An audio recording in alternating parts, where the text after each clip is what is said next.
and welcome back to Sunday Reads with Renee. I am Renee, and today I'm just going to be giving you an update on my summer reading of 2025. And it's great because I've read about half of the books I've done, 17 of the 30 that I've chosen, and I'm going to be going through a little bit of a list to it.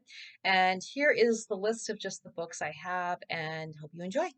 What you're going to see here in the next couple of clips is just my list for the summer 2025 read. I do plan to do this more at the beginning of the seasons from now on rather than in the middle, but here's just a list of what I have planned for summer 2025 as time went on a little bit, but I do plan to do it better this coming fall. But for summer 2025, this is the list. Violin Conspiracy by Brandon Slocum, Ethan Frome by Edith Wharton, Summer by Edith Wharton, Sleep by Honor Jones, Disappoint Me by Nicola Dinan. I hope I pronounced that correctly. If I didn't, I apologize.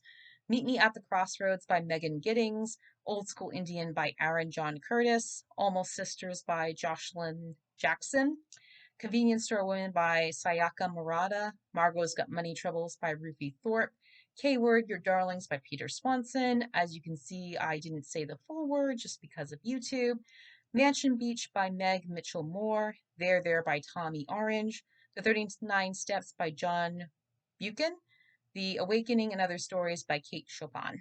4 Emily Giffen novels, Something Borrowed, Something Blue, Meant to Be, The Summer Pact, Emma at 83rd Street by Audrey Baliza and Emily Harding, Real Men Knit by Kwana Jackson, Love Chai and Other Four-Letter Words by Anika Sharma, Flashlights by Susan Choi, One August Brewery book to be decided because my book club's still figuring things out, hopefully this week, Jackal's Mistress by Chris Bojalian, and the Tommy and Tuppence series by Agatha Christie, which is a total of 5 books, The Secret Adversary, Partners in Crime, N.R.M., By the Pricking of My Thumbs, and Postern of Fate. The next couple of clips are going to show you the ones that I've read so far with a cross through, but you can look them over a little bit, even pause.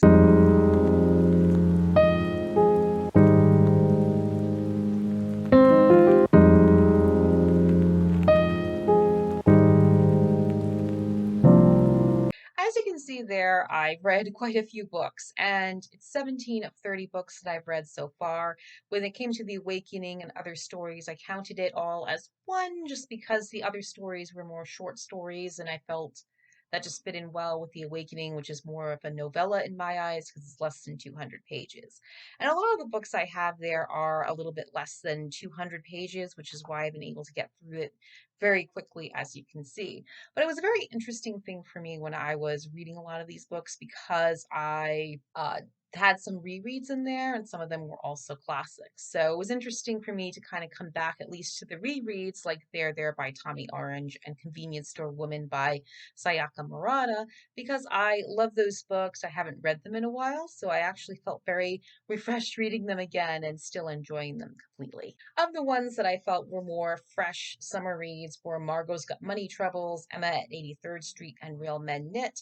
I thought these were very nice, refreshing type summer reads that are more like balanced in their romance as well as their good feels. They do have a little bit of drama and tension to it, but not so overwhelming, at least in my opinion, where it takes over the whole thing. And it's a very good thing to do and have when you want to have a good summer read.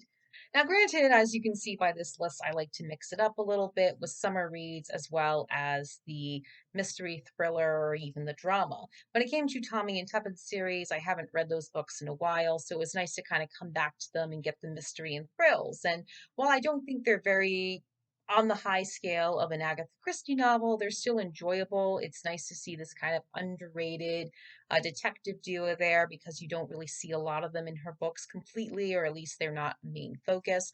So it was interesting to kind of come back to those, and I'll be reading the final 2 this week, so I'll be able to get that out of the way completely. I do plan to do all the other rest of the books for the month of August because I realize, oh my gosh, I got 13 left. But I think I can manage to get through them fine if I just put the good schedule together. I'm in the process of doing that, and I'm actually going to be reading Almost Sisters tonight, as well as the By the Pricking of My Thumbs by Tommy and Tuppence. So it's going to be a little bit of a mixture there to it, but I am looking forward to reading those.